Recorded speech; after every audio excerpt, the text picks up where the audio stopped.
अस्सलाम वालेकुम dear students. आज ये न्यूमेरिकल प्रॉब्लम 13.4 है।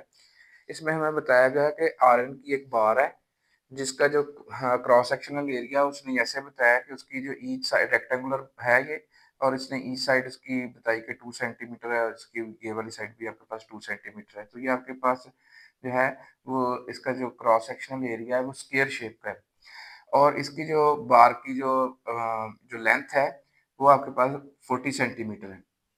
अच्छा, अब ये जो इसकी जो लेंथ दी हुई है, ज़ाहिर-सी बात है ये भी स्टैंडर्ड यूनिट में नहीं है, हम इसको मीटर में कन्वर्ट करेंगे, हमने इसको 100 पे डिवाइड किया तो ये 0.4 मीटर आ गया। अच्छा, जो इसका क्रॉस सेक्शनल एरिया, ठीक है, लेंथ मल्टीप्लाई बाय विड्थ यानी 2 सेंटीमीटर मल्टीप्लाई 2 सेंटीमीटर आपके पास आ गया ये 4 स्क्वायर सेंटीमीटर।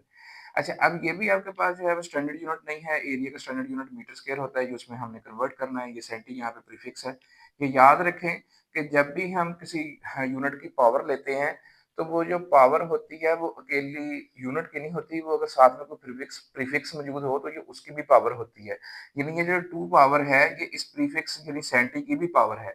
इसीलिए हमने यहाँ पे लिखा है कि सेंटी की जगह पे हमने लिखा 10⁻⁻², और ये मीटर आ गया आपके पास। तो ये जो पावर 2 लिखी है, ये मैंने ब्रैकेट यहाँ पे लगाई है, ये शो करने के लिए कि ये जो 2 पावर है, ये अकेली इस यूनिट की पावर नहीं है, बल्कि ये प्रीफिक्स की भी पावर है। तो ये प्रिंसिपल हर जगह पे इस्तेमाल होता है, यानी ये जनरल है कि अगर आपके पास किसी यूनिट की पावर है, तो वो ना सिर्फ़ उसकी यूनिट की पावर होती है, बल्कि उसके साथ जो प्रीफिक्स लगा हुआ होता है, उसकी भी पावर होती है। सो आप जब हमने इसका स्क्वायर लिया यहाँ पे 10⁻⁻4 आएगा।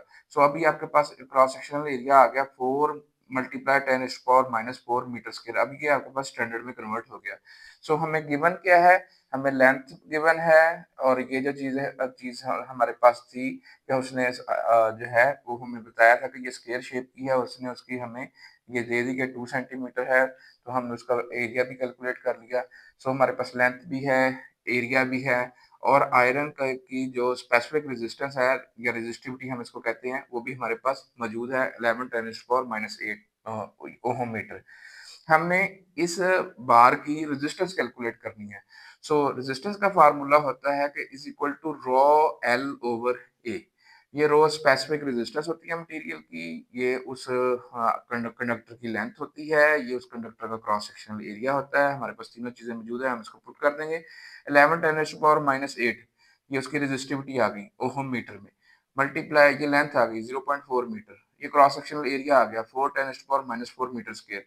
जब हम इसको कैलकुलेट करते हैं तो ये हमारे पास रेजिस्टेंस की वैल्यू आ गई 1.1 10⁻⁴ ohm. Hopefully answer the question. फिर मिलते हैं नेक्स्ट न्यूमेरिकल प्रॉब्लम के साथ।